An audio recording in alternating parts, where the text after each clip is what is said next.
Hello students, Chandigarh career group के YouTube channel पर स्वागत है आपका। तो आज की क्लास में हम स्टैटिक्स चैप्टर को शुरू करेंगे और स्टैटिक्स में से कितने कितने क्वेश्चन आते हैं वो आपके सामने ऑलरेडी लिखा हुआ है ही। कैंडी के अंदर लगभग 10 से 12 क्वेश्चन स्टैटिक्स में से आते हैं और सीडीएस के अंदर लगभग 6 से लेकर 8 क्वेश्चन सीडीएस के पेपर में पूछे जाते हैं। एनडीए के अंदर जो हमारे पास स्टैटिक्स के क्वेश्चन रहेंगे वो थोड़ा सा अच्छे लेवल की ओर जाते हैं। Mean, median, mode, standard deviation, mean deviation की ओर चले जाते हैं। लेकिन जो सीडीएस के जो स्टैटिक्स के क्वेश्चन आते हैं वो ज़्यादातर डीआई के आसपास रहते हैं, मतलब पाई चार्ट, बार चार्ट वगैरह के, या फिर टेबल आ जाती है उसके ऊपर हमें क्वेश्चन करने होते हैं। तो स्टैटिक्स के कोई भी कंसेप्ट करने से पहले हमें उसके बारे में थ्योरेटिकली सब कुछ पता होना चाहिए कि किस किस तरीके से हम क्या कुछ क्लासिफाई करते हैं। वो सारा कुछ अपने इस वीडियोज के अंदर देखेंगे और उसके बाद ही हम आगे की बातों को अच्छी तरीके से समझ पाएंगे, क्योंकि सारा बेसिक थ्योरी के अंदर रह जाता है।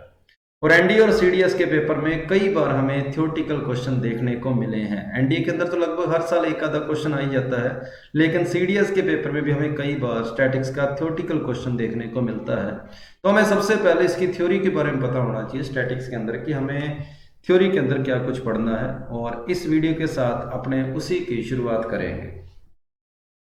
तो शुरू करते हैं फिर आज की क्लास को। पहले सबसे पहले ये सिलेबस है आपके पास जो इस चैप्टर के अंदर पढ़ना है हमें, और इंट्रोडक्शन है सबसे पहले, उसके बाद है collection of data, organisation of data, presentation of data, उसके बाद measure of central tendency, measure of dispersion, correlation और रीग्रेशन। ये सारा आपके पास इस चैप्टर का स्टैटिक्स का सिलेबस रहेगा। अगर मैं सीडीएस की बात करूं तो सीडीएस में ये लास्ट के 3 चैप्टर नहीं आते। ये 3 चैप्टर जो है लास्ट वाले, ये सीडीएस में नहीं है, और सीडीएस में सिर्फ ऊपर वाले रहेंगे। ये ऊपर वाले 5 चैप्टर की बात करेंगे तो सीडीएस के अंदर ये 5 चैप्टर रहते हैं। Introduction, collection of data, organisation of data, presentation of data, measure of central tendency, ये सीडीएस का है।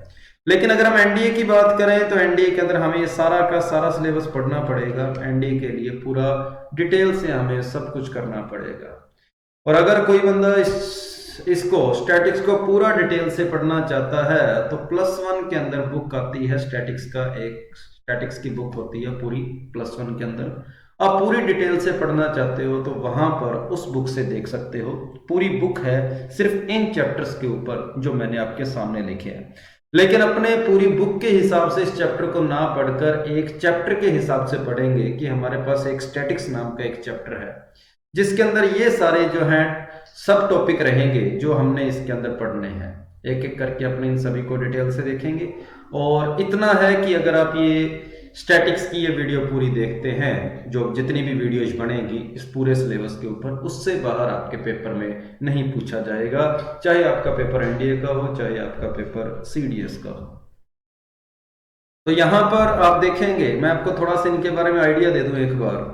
कोरिलेशन और रीग्रेशन, ये दो वो चैप्टर हैं जो हम नॉन मेडिकल वाले स्टूडेंट इसको नहीं पढ़ा करते, हमारे लिए बिल्कुल नए होंगे एनडीए वालों के लिए। ये 2 चैप्टर जो हैं कोरिलेशन और रीग्रेशन, ये बिल्कुल नए हैं, ये नॉन मेडिकल के स्टूडेंट्स के लिए नहीं होते। हाँ, लेकिन अगर कोई आईसीएसई बोर्ड का बंदा है उसने ये चैप्टर नॉन मेडिकल के अंदर पढ़े होते हैं। लेकिन अगर हम सीबीएसई या फिर किसी स्टेट बोर्ड की बात करें तो ये जो लास्ट वाले 2 चैप्टर हैं ये हमने एनसीईआरटी वगैरह के अंदर नहीं पढ़े होते। उसके बाद मेजर ऑफ डिस्पर्जन के अंदर टॉपिक आएंगे आपके पास मीन डेविएशन, स्टैंडर्ड डेविएशन वगैरह वाले जो टॉपिक हैं वो इसके अंदर आएंगे। मतलब +1 क्लास का जो सिलेबस है आपने +1 के अंदर जो नॉन मेडिकल में पढ़ा हुआ है वो आपके पास इस चैप्टर में आएगा। उसके बाद measure of central tendency, mean, median, mode वगैरह की बातें होएगी। ये आपके आप 9th या 10th क्लास में आपने पढ़ा होगा, मीन, मीडियन, मोड वगैरह जो भी डिटेल से हैं वो सब कुछ अपने इस चैप्टर के अंदर पढ़ेंगे, मेजर ऑफ सेंट्रल टेंडेंसी। उससे पहले यहाँ पर प्रेजेंटेशन ऑफ डाटा के अंदर बार चार्ट, पाई चार्ट वगैरह की बातें होएगी। लाइन चार्ट क्या है, बार चार्ट क्या है, पाई चार्ट क्या है और टेबल के ऊपर क्वेश्चन कैसे बनते हैं, वो सारा कुछ अपने प्रेजेंटेशन ऑफ डाटा के अंदर पढ़ते हैं। उससे पहले के जो 3 चैप्टर है ये आपके पास बिल्कुल थ्योरी है, इसके बारे में अपने आज देखेंगे आज की क्लास में, यहीं से स्टार्ट करते हैं और एक एक करके अपने इस टॉपिक को आगे कंटिन्यू करेंगे। तो शुरू करते हैं फिर आज की क्लास को। और सबसे पहला टॉपिक आपके पास इंट्रोडक्शन है कि स्टैटिक्स के अंदर क्या क्या है, क्या क्या अपने को पढ़ना है। स्टैटिक्स एक ऐसी ब्रांच है, इसको मैथमेटिक्स की ब्रांच कह सकते हैं या फिर साइंस की ब्रांच भी कह सकते हैं। स्टैटिक साइंस की एक ऐसी ब्रांच है, मैथ्स की एक ऐसी ब्रांच है जिसके अंदर डाटा को कलेक्ट करके उसके बाद उसकी प्रेजेंटेशन तैयार की जाती है, उसके बाद उसको एनालिसिस किया जाता है डाटा को, और उसके बाद डाटा को इंटरप्रिटेशन किया जाता है। तो स्टैटिक्स एक ऐसी ब्रांच है मैथमेटिक्स की जिसमें डाटा को कलेक्ट करके, डाटा को नोट करके, डाटा के ऊपर कैलकुलेशन लगाकर डाटा को आगे लोगों तक फॉरवर्ड किया जाता है।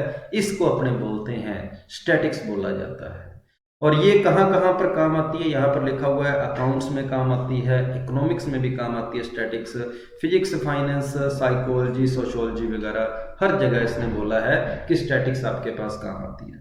तो यहाँ पर मेन बात, आपने जो नाम देखे हैं, ये जो 4 आपके पास हाईलाइट किए हुए नाम है, यही आपके पास सब कुछ डिटेल से है। सबसे पहला वर्ड आपके पास है कलेक्शन। कलेक्शन मतलब डाटा को कलेक्ट करना।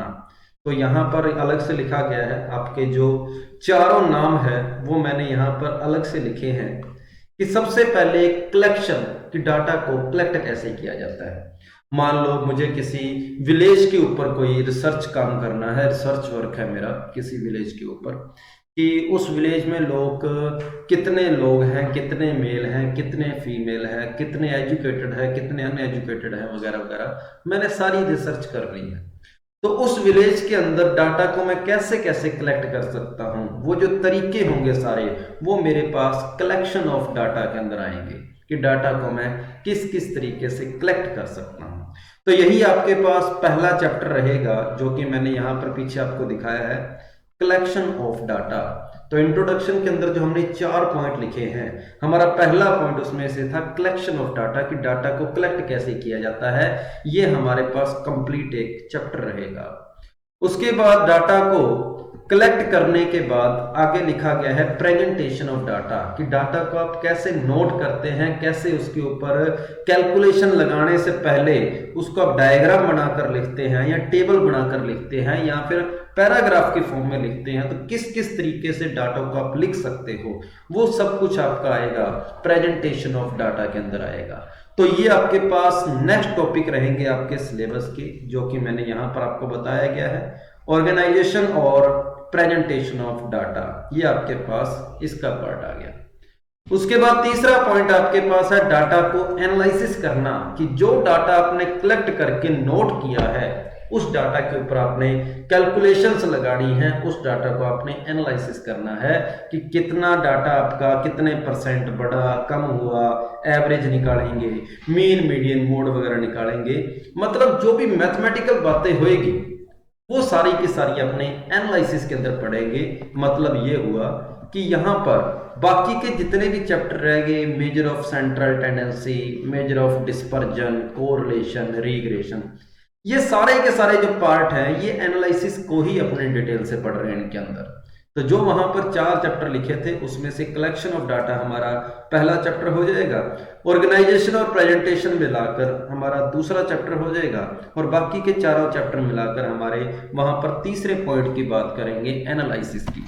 और चौथा आपके पास आ गया इंटरप्रिटेशन। मतलब यहाँ पर इसको पढ़ने की जरूरत नहीं है, इसका मतलब तो सिंपल यही हो गया कि डाटा के ऊपर आपने कैलकुलेशंस कर ली, नतीजे निकाल लिए, और वो नतीजे आपने आगे फॉरवर्ड कर दिए, चाहे वो लोगों तक कर दिए, चाहे आपने किसको भेजने थे उसको भेज दिए। तो ये कुछ आपने इस पूरे चैप्टर के अंदर स्टैटिक्स के अंदर पढ़ना होगा। मतलब स्टैटिक्स के अंदर हमने इन 3 वर्ड को ही डिटेल से पढ़ना है और हमारा टॉपिक जो है कंप्लीट हो जाएगा। तो सबसे पहले डाटा को कलेक्ट करेंगे, डाटा को उसके बाद प्रेजेंट करेंगे, उसके बाद डाटा को अपने एनालिसिस करेंगे। तो शुरू करते हैं फिर सबसे पहले डाटा को कलेक्शन के साथ। तो यहां पर इसके ऊपर एनडीए के पेपर में और सीडीएस के पेपर में दोनों में क्वेश्चन आया हुआ है। प्राइमरी डाटा और सेकेंडरी डाटा के ऊपर सीधा सीधा पेपर में क्वेश्चन पूछा गया है। तो प्राइमरी डाटा कौन सा होता है, यहां पर लिखा गया है प्राइमरी डाटा कौन सा है, data collected by the investigator for his on purpose. ऐसा डाटा जो कोई बंदा अपने लिए खुद के लिए कैलकुलेट करता है, इकट्ठा करता है डाटा, उस डाटा को प्राइमरी डाटा कहते हैं।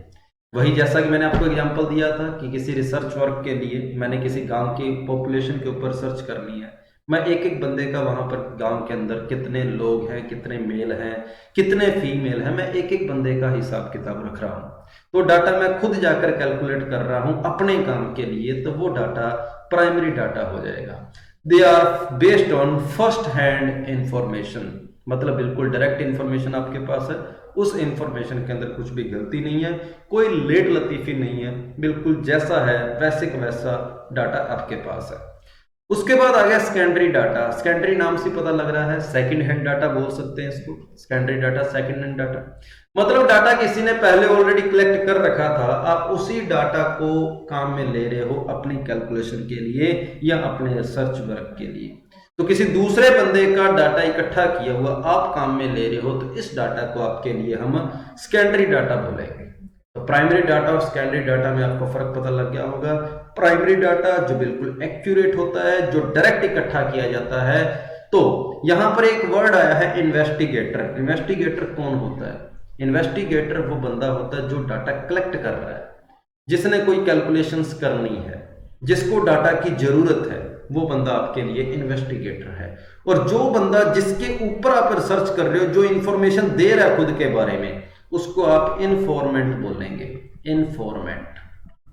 तो यहां दो लोग आ गए, एक इन्फॉर्मेंट आ गया और एक इन्वेस्टिगेटर आ गया। इन्वेस्टिगेटर कौन होता है? जो डाटा को कलेक्ट करता है। इन्फॉर्मेंट जो इंफॉर्मेशन देता है। तो यहां पर दो बंदे आपके पास है। तो अगर यहां पर दोनों में से बोला जाए प्राइमरी और सेकेंडरी डाटा में से ज्यादा एक्यूरेट डाटा कौन सा होएगा, तो हमारा जवाब होएगा प्राइमरी डाटा, क्योंकि वो डाटा हमने डायरेक्ट इकट्ठा किया है। सेकेंडरी डाटा हमें नहीं पता वो कितना भी पुराना हो सकता है, कितना भी पुराना हो सकता है, उसके बाद पता नहीं डाटा के अंदर कितने चेंज आगे होंगे, इसलिए वो सारे डाटा जो होंगे सेकेंडरी डाटा के अंदर आएंगे।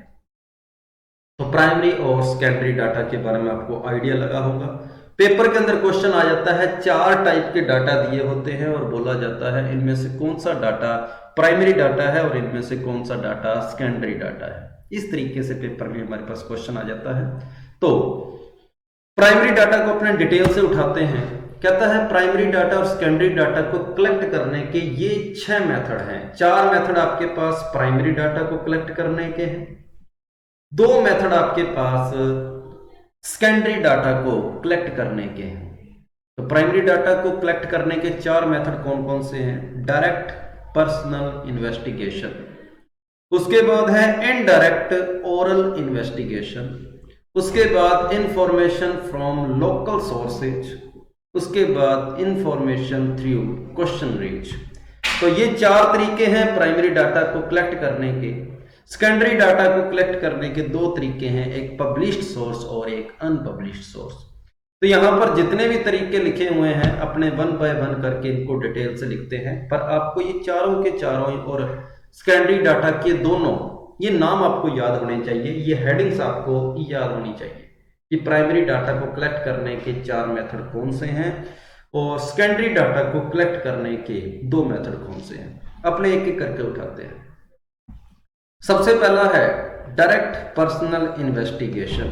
मैं आपको इसके बारे में थोड़ा आइडिया दे दूं। डायरेक्ट पर्सनल इन्वेस्टिगेशन क्या होता है कि मैंने मान लो किसी गांव के अंदर, जिसकी विलेज की मैं बात कर रहा था, उसी का कोई रिसर्च का काम करना है, उसी के ऊपर मैं अपनी रिसर्च कर रहा हूं। उस गांव में एक एक घर के अंदर जाकर एक एक बंदे से मिला, उस परिवार में कितने लोग रह रहे हैं, मैं एक एक परिवार के हर एक मेंबर से मिला और जो डाटा मेरे को चाहिए था मैं डायरेक्ट उससे पूछकर नोट करके ले आया। मतलब जिन लोगों के बारे में मेरे को इन्फॉर्मेशन चाहिए ना, मैं एक एक बंदे के डायरेक्ट टच में हूं, एक एक बंदे से मैंने डायरेक्ट बात करी है, उस डाटा को अपने बोलते हैं प्राइमरी डाटा का टाइप है डायरेक्ट पर्सनल इन्वेस्टिगेशन।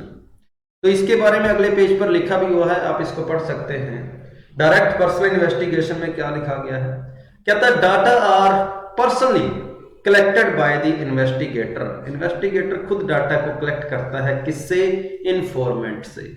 कहता है दूसरे शब्दों में, in other word, investigator established direct relation with the person whom the information is to be obtained. मतलब जिस बंदे के बारे में हमें इंफॉर्मेशन चाहिए होती है, इन्वेस्टिगेटर उससे डायरेक्ट रिलेशन रखता है, उसके डायरेक्ट टच में रहता है उसके, कि भाई जो भी मुझे डिटेल चाहिए टाइम टू टाइम वो बंदा उसको देता रहता है। तो इसको अपने बोले कि डायरेक्ट पर्सनल इन्वेस्टिगेशन। जैसे एग्जाम्पल आपके सामने है, एग्जाम्पल को देखते हैं। कहता है direct contact with the workers of an industry.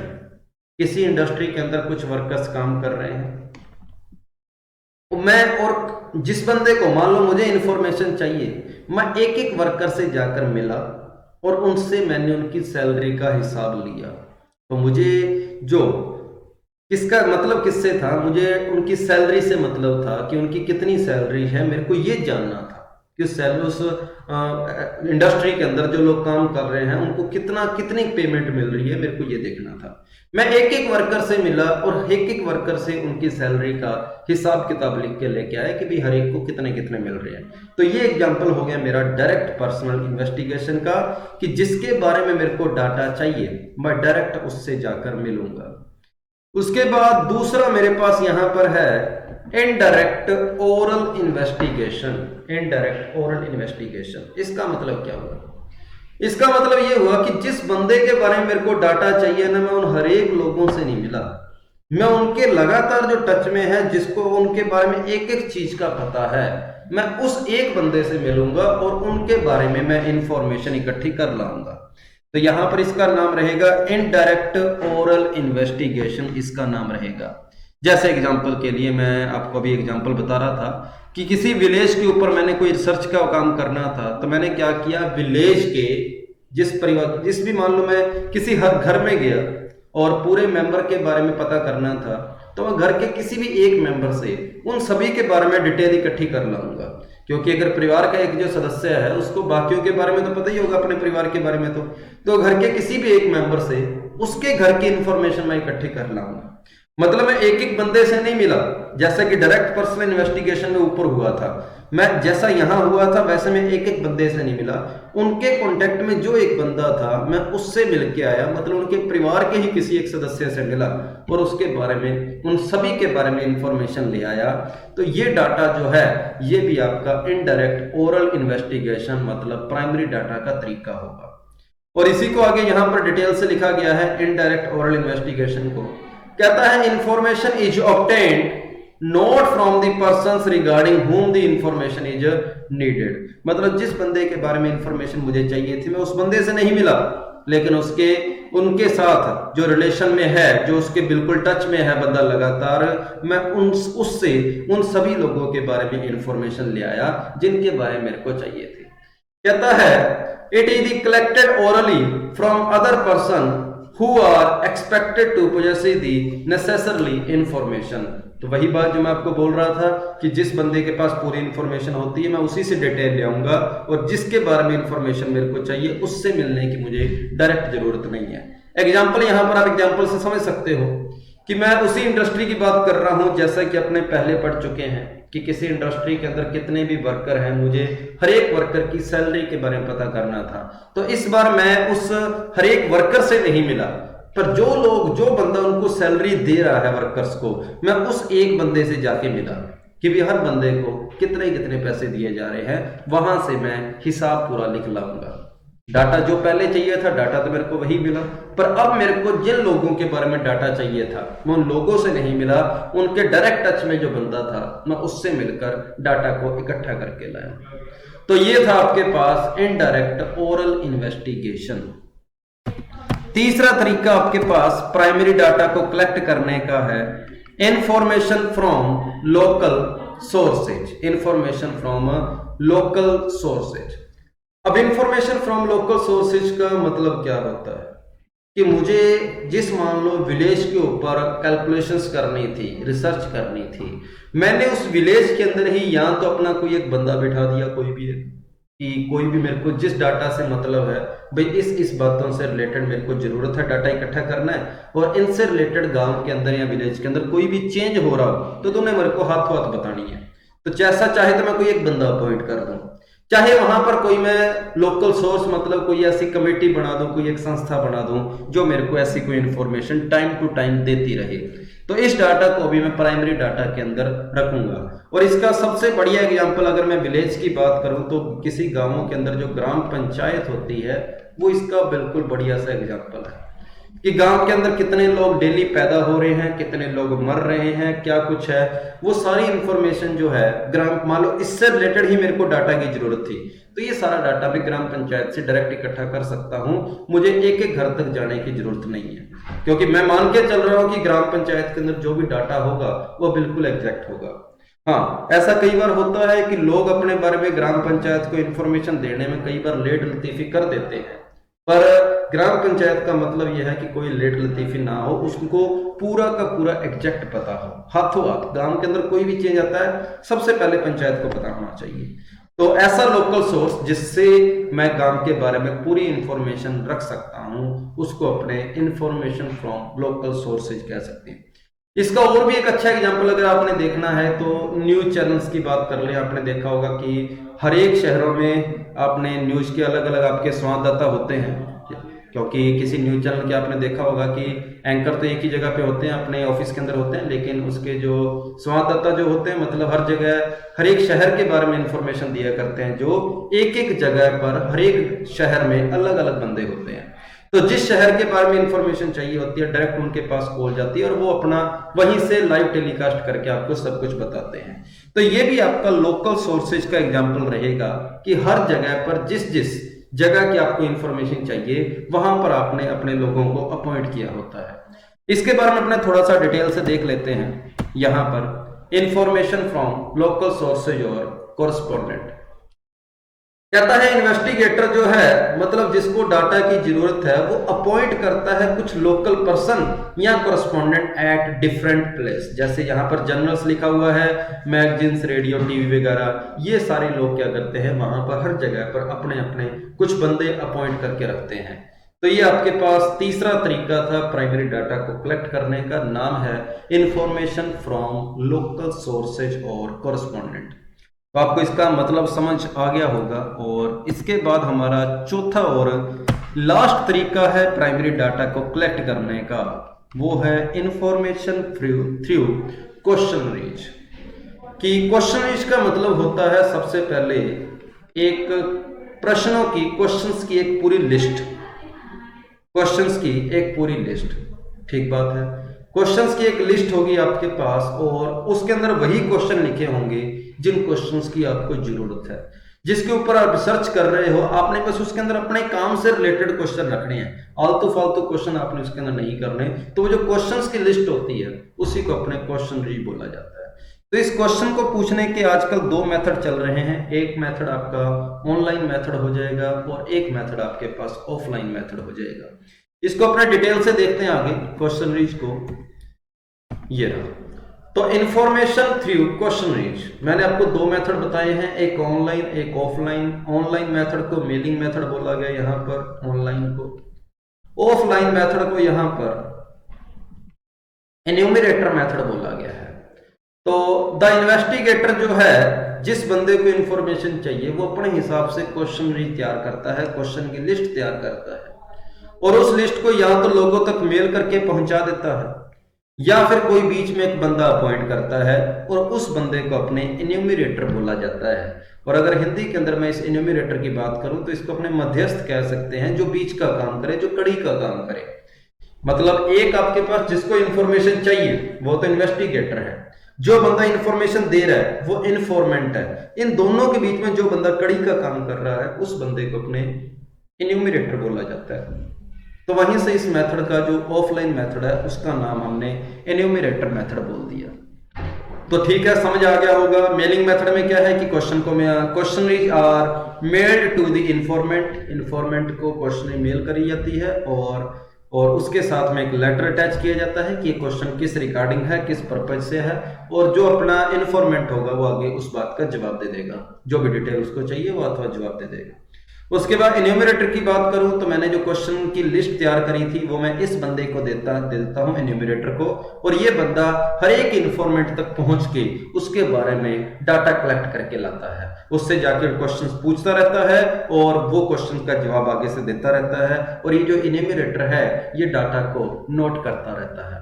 तो यहां पर काम की बात ये भी है कि क्वेश्चन रीच को फिल कौन करता है? फिल ये जो है इन्यूमरेटर खुद करेगा, बताएगा जरूर इन्फॉर्मेंट अपने बारे में, लेकिन जब लिखने की बात आएगी डिटेल तो इन्यूमरेटर ही लिखेगा।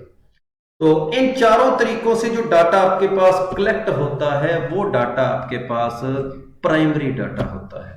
तो चारों तरीके आपने डिटेल से पढ़े, direct personal investigation, indirect oral investigation, information from local sources, information through question reach. समझ आया होगा आपको।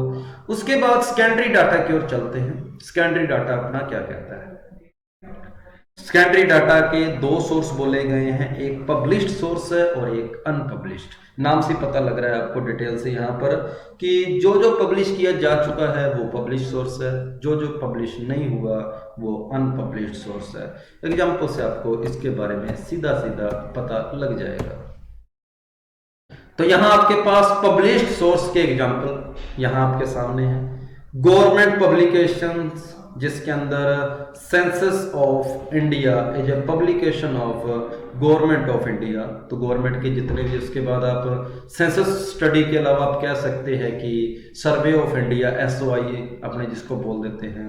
तो जहां जो भी सरकारी संस्थाएं जो है जो डाटा को कलेक्ट करती है, ठीक है, वहां से कोई डाटा लिया जाना उसको अपने पब्लिश्ड सोर्स बोलेंगे। तो ये सेकेंडरी डाटा की बात कर रहे हैं फिलहाल अपने, सेकेंडरी डाटा। तो सेकेंडरी डाटा वो होते हैं जो डाटा ऑलरेडी कैलकुलेट किए जा चुके हैं, वहां से उसको उठा रहे, उस डाटा को वहां से कॉपी कर रहे। Government publication, semi government publication, उसके बाद किसी कमेटी या कमीशन की कोई रिपोर्ट उठा लो, किसी रिसर्च इंस्टीट्यूट के कोई पब्लिशन उठा लो, पब्लिकेशंस और जर्नल्स, पेपर्स वगैरह वगैरह जो भी आप देख सकते हैं यहाँ पे, कि जो चीज ऑलरेडी पब्लिश हो चुकी है अपने वहां से कोई डाटा कलेक्ट कर रहे हैं, तो इस डाटा को अपने बोलेंगे पब्लिश्ड सोर्स। तो सेकेंडरी डाटा का आजकल सबसे जो बढ़िया सोर्स है वो आपको पता है गूगल है। पब्लिश्ड नॉन पब्लिश्ड की आजकल अपने बात ही नहीं करते, हमें जिस भी डाटा की जरूरत होती है हम उसको सर्च कर लेते हैं गूगल पर और हमें डाटा मिल जाता है। अब वो चाहे डाटा 10 दिन पहले कलेक्ट किया गया हो, चाहे आज कलेक्ट किया गया हो, तो गूगल वगैरह से जो भी डाटा होता है वो आपके पास कैसा डाटा होगा? सेकेंडरी डाटा होगा, सेकेंडरी डाटा। उसके बाद अनपब्लिश्ड सोर्स के अंदर आ गया, कहता है these data are collected by the government organisation and other generally for their self use और ऑफिस बोर्ड। मतलब जो कहीं पर पब्लिश नहीं किए जाते, बस ऑफिस के रिकॉर्ड वगैरह के लिए इकट्ठा किया जाता है, उसको अनपब्लिश्ड सोर्स बोल दिया जाता है। एग्जाम्पल अपनी और भी ले सकते हैं कि जैसे अपने +1 या +2 क्लास या फिर ग्रेजुएशन के अंदर कई बार अपने को एक्सपेरिमेंट करने होते हैं, कोई प्रैक्टिकल करने होते हैं, तो प्रैक्टिकल फाइल वगैरह बनाने में अगर कोई बंदा खुद फाइल नहीं बनाता, किसी दूसरे बंदे की बनाई हुई फाइल को कॉपी कर लेता है, वो भी आपका अनपब्लिश्ड सोर्स के अंदर आएगा कि किसी बंदे ने ऑलरेडी पहले वो फाइल तैयार कर रखी थी और आपने इसको वहां से कॉपी कर लिया, तो ये डाटा जो है सेकेंडरी डाटा हो जाएगा। तो प्राइमरी और सेकेंडरी दोनों टाइप के डाटा के अंदर आपको पता लग गया होगा क्या फर्क है। प्राइमरी के अंदर हम डायरेक्ट उस बंदे तक पहुंचते हैं जिसके बारे में हमें डाटा चाहिए होता है। सेकेंडरी डाटा के अंदर क्या होता है कि सेकेंडरी डाटा पहले से कलेक्ट किया गया होता है, इसमें लेट लतीफ़ी होती है, मतलब सेकेंडरी डाटा कम एक्यूरेट होता है और प्राइमरी डाटा ज़्यादा एक्यूरेट होता है। अब यहाँ पर एक क्वेश्चन बनता है कि जो अपने टेलीविजन के ऊपर अपने बोले कि न्यूज की बात करें तो न्यूज कैसा है? न्यूज टीवी के अंदर न्यूज वगैरह की बात करें, प्राइमरी डाटा है सेकेंडरी डाटा। तो मैं आपको बता दूं, जब किसी चीज का लाइव टेलीकास्ट हो रहा होता है तब तो उसको अपने प्राइमरी डाटा के अंदर रखेंगे, लेकिन अगर कोई हाईलाइट चल रही है, कोई रिपीट के ऊपर चल रहा है, तब उस टाइप के डाटा को अपने सेकेंडरी डाटा बोलेंगे। किसी कोई क्रिकेट मैच चल रहा है, उसका सीधा प्रसारण हो रहा है, तो इस टाइप के डाटा को अपने प्राइमरी डाटा बोला जाएगा। और किसी न्यूज चैनल के ऊपर आप देखते हैं किसी रिपोर्ट, किसी न्यूज को बार बार दिखा रहे हैं, तब उस डाटा को आपके पास, आप उस डाटा को सेकेंडरी डाटा बोलेंगे।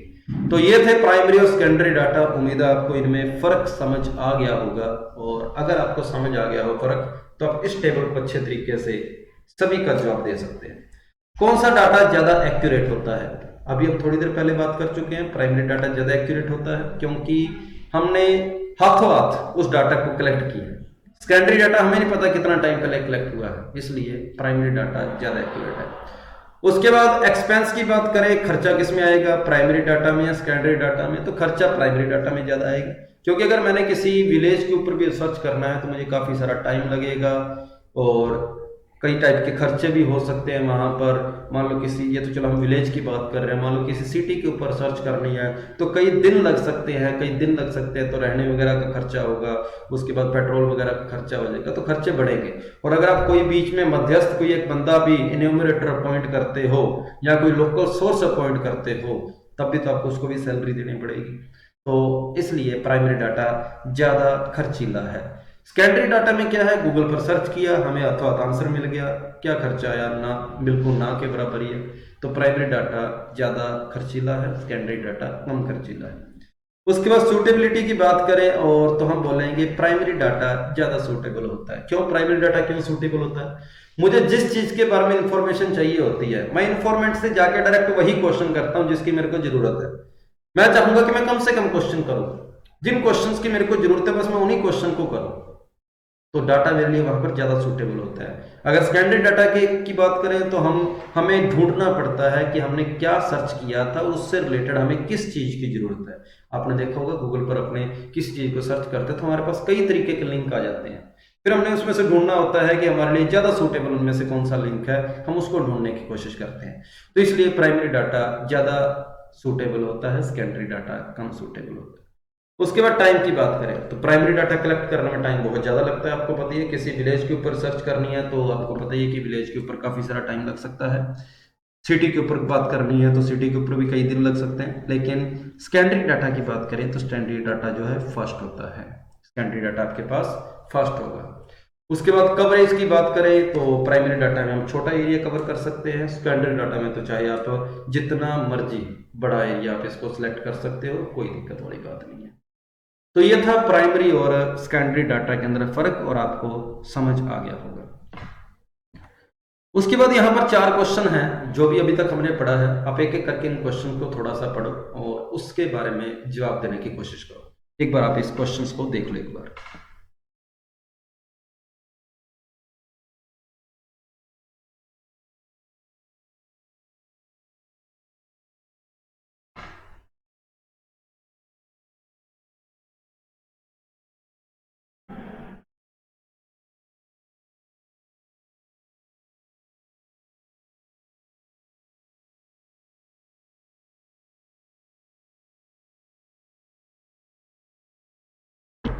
तो सबसे पहला क्वेश्चन है, क्वेश्चन रीच को कौन फिल करता है? मैं आपको थोड़ी देर पहले ही बता कर हटा हूं।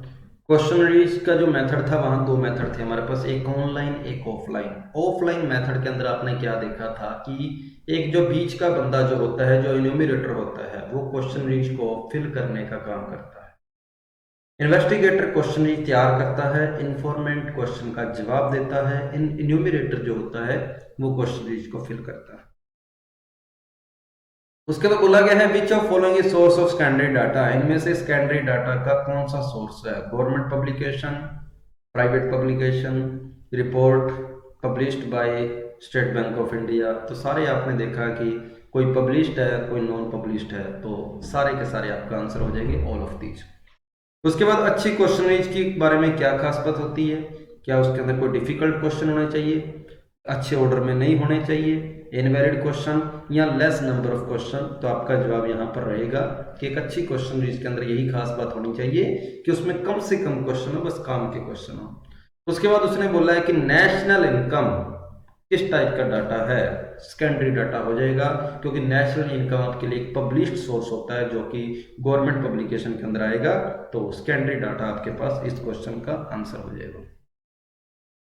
तो ये था आपके पास कलेक्शन ऑफ डाटा, जो कि हमने जैसे ही आज सिलेबस स्टार्ट किया था, आपको मैंने सिलेबस लिखवाया था और उसी के अंदर अपने बात करेंगे। एक सेकंड रुकेंगे, बिल्कुल शुरू में चलते हैं अपने सिलेबस की ओर। ये तो यहाँ पर हमने जो कलेक्शन ऑफ डाटा था, ये हमने पूरा डिटेल से पढ़ लिया। पहले इंट्रोडक्शन भी हो गया, कलेक्शन ऑफ डाटा को भी हमने डिटेल से पढ़ लिया है। अब अपने चलते हैं ऑर्गेनाइजेशन ऑफ डाटा। हम तीसरे पॉइंट की ओर चलते हैं, ऑर्गेनाइजेशन ऑफ डाटा की ओर।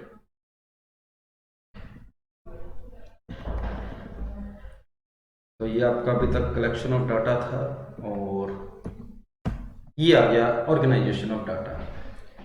तो ऑर्गेनाइजेशन ऑफ डाटा के अंदर आप देख सकते हैं क्या लिखा हुआ है, कहता है organization of data refers to the arrangement of the figure in such a form that comparison of the mass of similar data में बी फैसिलिटेटेड। समझ गए होंगे बात कि डाटा को इस तरीके से हम फिगर बनाकर क्लासिफाई करके रखते हैं कि हम उनको अच्छे से कंपैरिजन कर सके उनके अंदर। अब वो कंपैरिजन करने का तरीका आपका कोई भी हो सकता है कि आप उस डाटा को ज्योग्राफिकली अलग अलग लिखते हैं, तैयार करते हैं, या डाटा को टाइम के अकॉर्डिंग, क्रोनोलॉजी का मतलब टाइम के अकॉर्डिंग आप उसको लिखते हैं, या फिर क्वालिटी के अकॉर्डिंग, या फिर न्यूमेरिकली आप उसको लिखते हैं।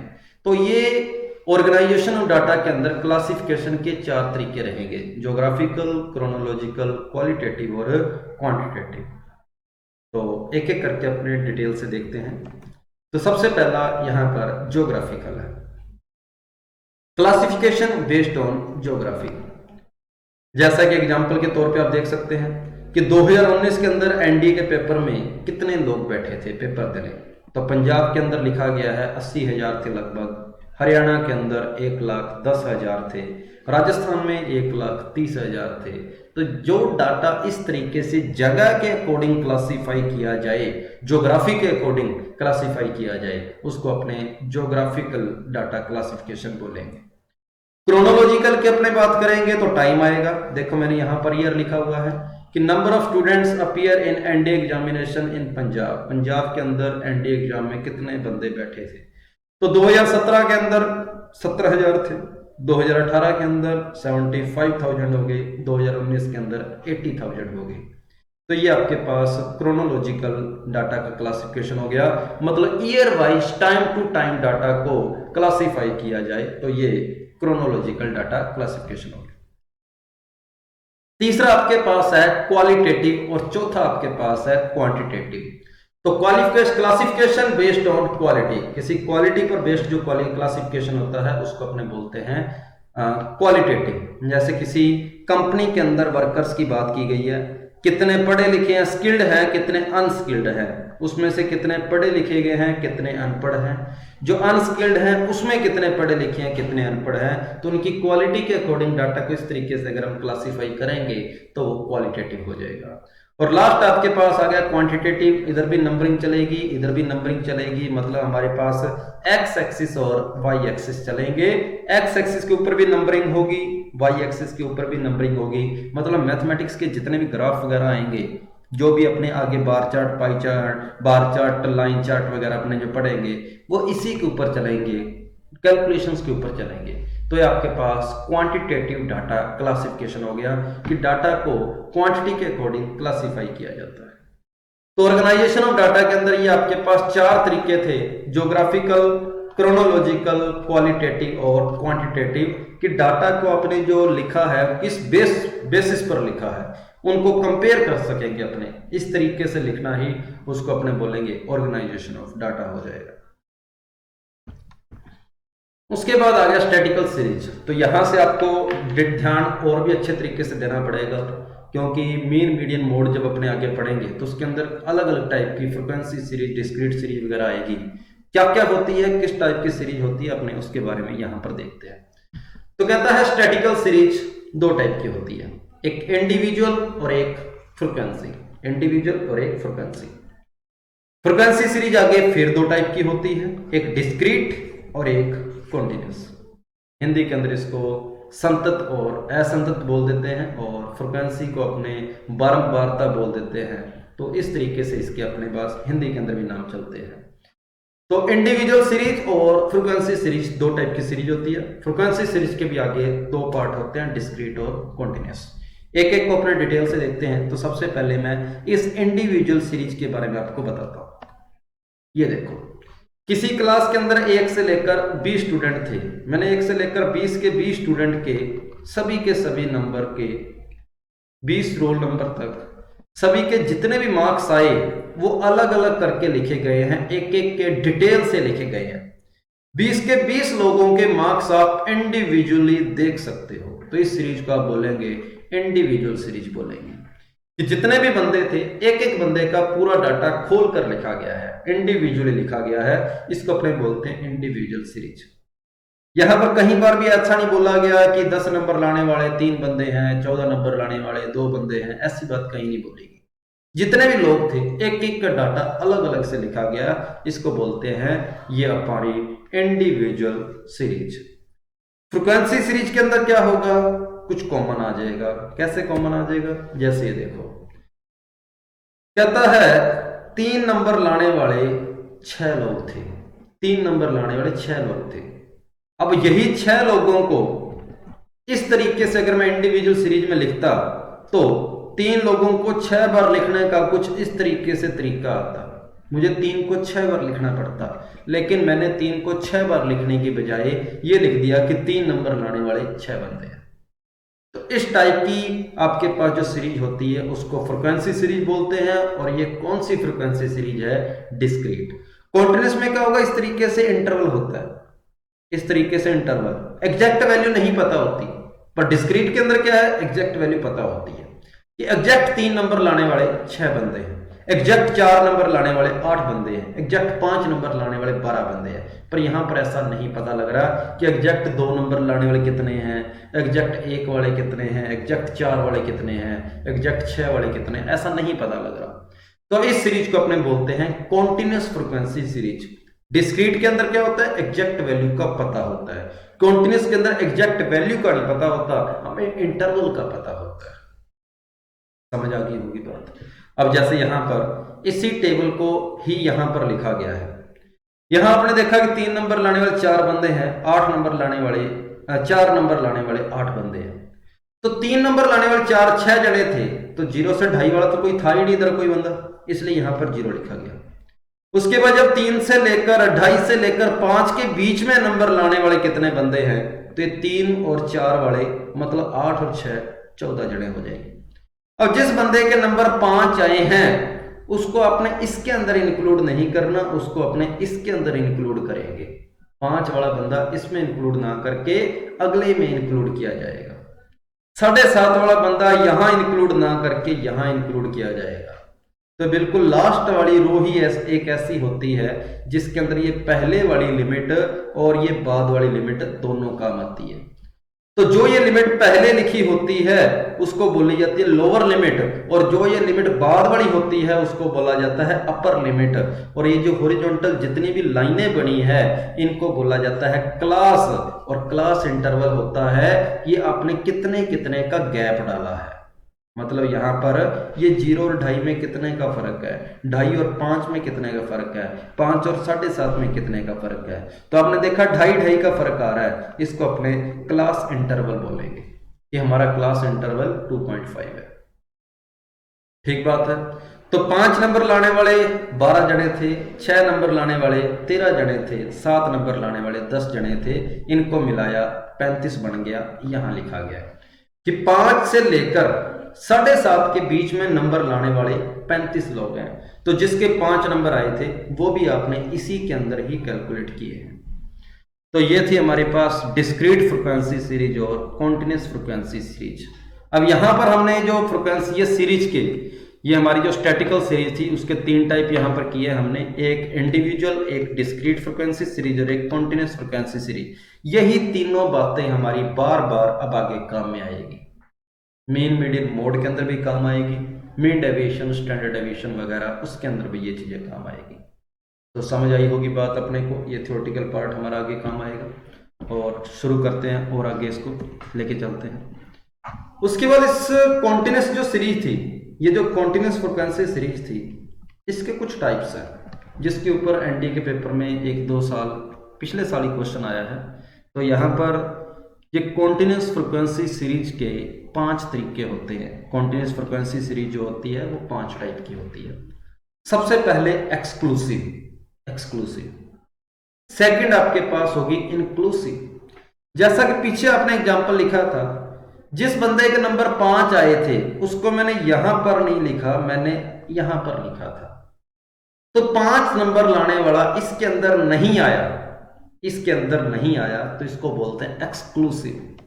यहां पर देखो कि जिस बंदे के 10 नंबर आए हैं ना, वो इसमें इंक्लूड नहीं हुआ, वो इसमें हुआ है, तो इस सीरीज को बोला जाता है एक्सक्लूसिव सीरीज बोला जाएगा। मतलब जो बाद वाली लिमिट होती है ना, ये जो अपर लिमिट होती है वो इंक्लूड नहीं होती। मतलब 20 नंबर लाने वाला बंदा इसमें कैलकुलेट नहीं किया जाएगा, इसमें किया जाएगा। इस सीरीज को बोला जाता है एक्सक्लूसिव फ्रीक्वेंसी सीरीज। और हमारे सिलेबस के अंदर सारी की सारी जो फ्रीक्वेंसी सीरीज है वो एक्सक्लूसिव ही है, इंक्लूसिव हमने नहीं पढ़नी। वैसे इंक्लूसिव है क्या?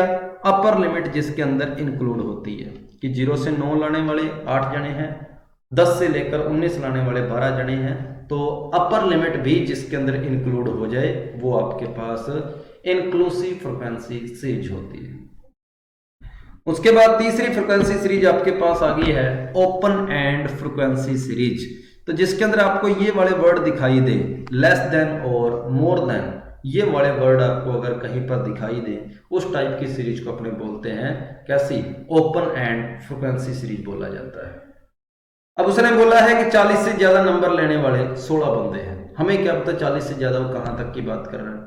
वो कहता है 10 से कम नंबर लेने वाले 8 बंदे हैं। अब 10 से कम नंबर तो नेगेटिव भी हो सकते हैं, कोई नेगेटिव मार्किंग वगैरह हो तब नेगेटिव भी हो सकते हैं। तो जिसके अंदर आपके पास किनारे फिक्स नहीं होते, कहता है lower limit of first class, 10 से पहले वाले की लोअर लिमिट, और अपर लिमिट और लास्ट क्लास। तो 40 से कहां तक है? लास्ट क्लास की अपर लिमिट अगर मिसिंग हो, उस टाइप की सीरीज को अपने बोला करते हैं ओपन एंड फ्रीक्वेंसी सीरीज बोला करते हैं। उसके बाद आ गई फ्रीक्वेंसी डिस्ट्रीब्यूशन।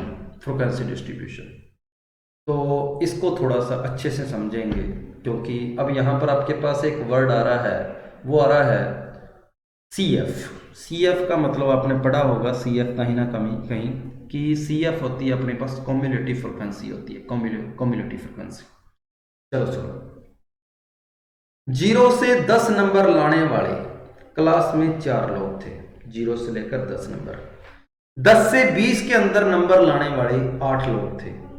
20 से 30 के अंदर नंबर लाने वाले 18 लोग थे।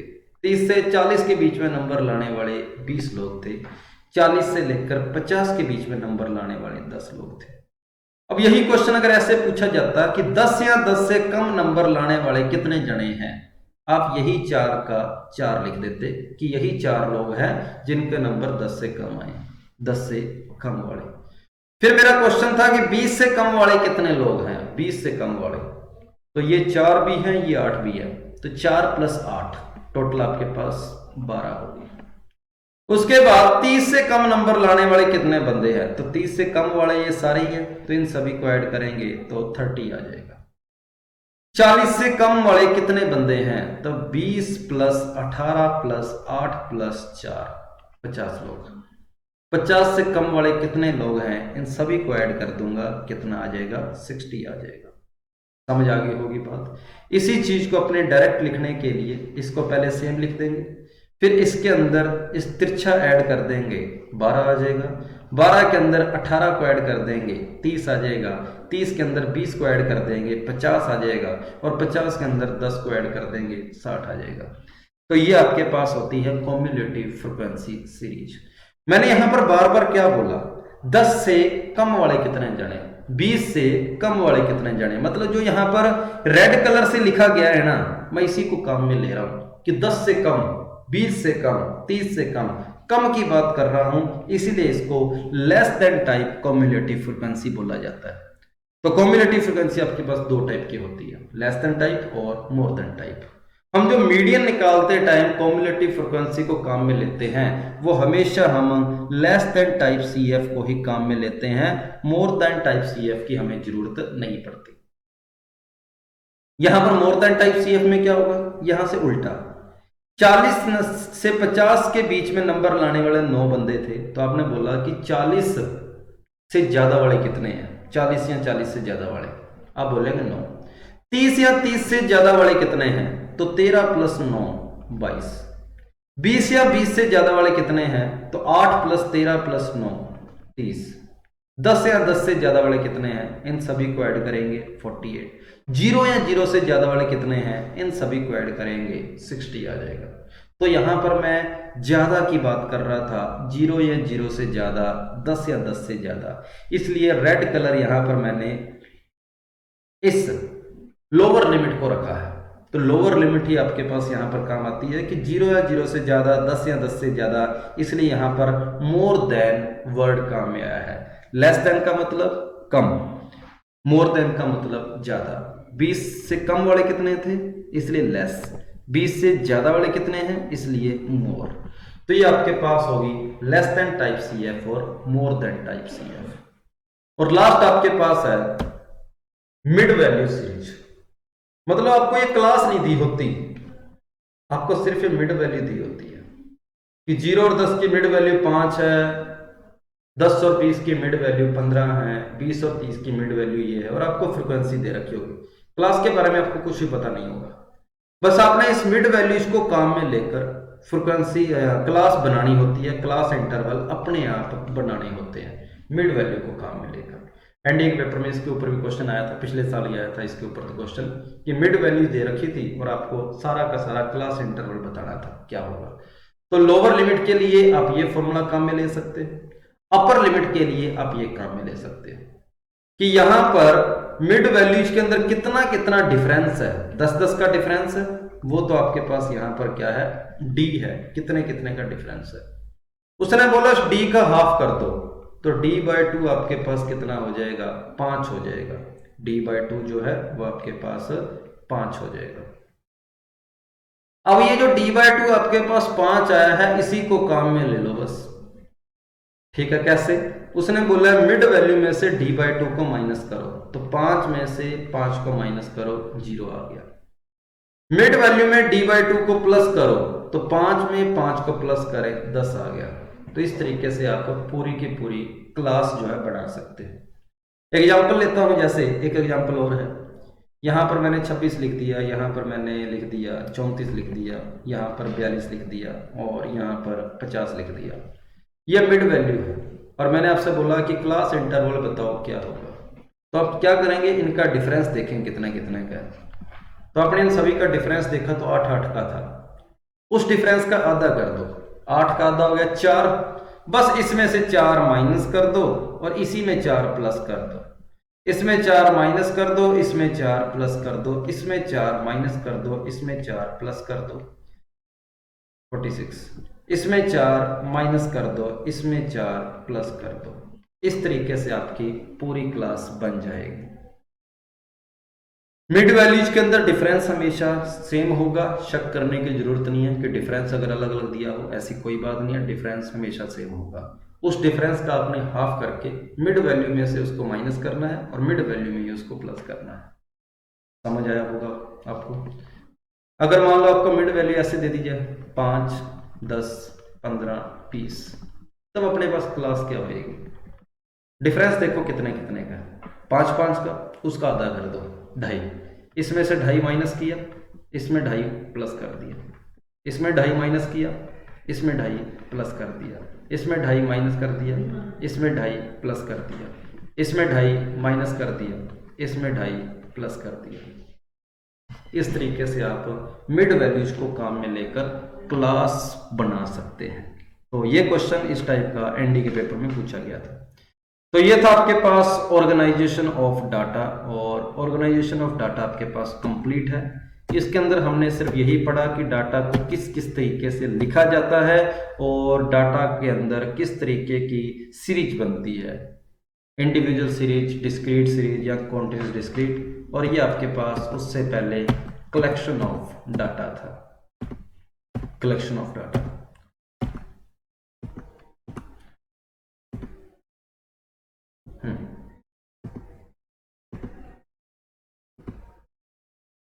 तो यहां हमारे पास इंट्रोडक्शन कंप्लीट है, कलेक्शन ऑफ डाटा कंप्लीट है, ऑर्गेनाइजेशन ऑफ डाटा कंप्लीट है। ये 3 टॉपिक हो गए हैं। नेक्स्ट वीडियो के अंदर अपने शुरू करेंगे प्रेजेंटेशन ऑफ डाटा के लिए। तब तक के लिए थैंक यू सभी को, जय हिंद।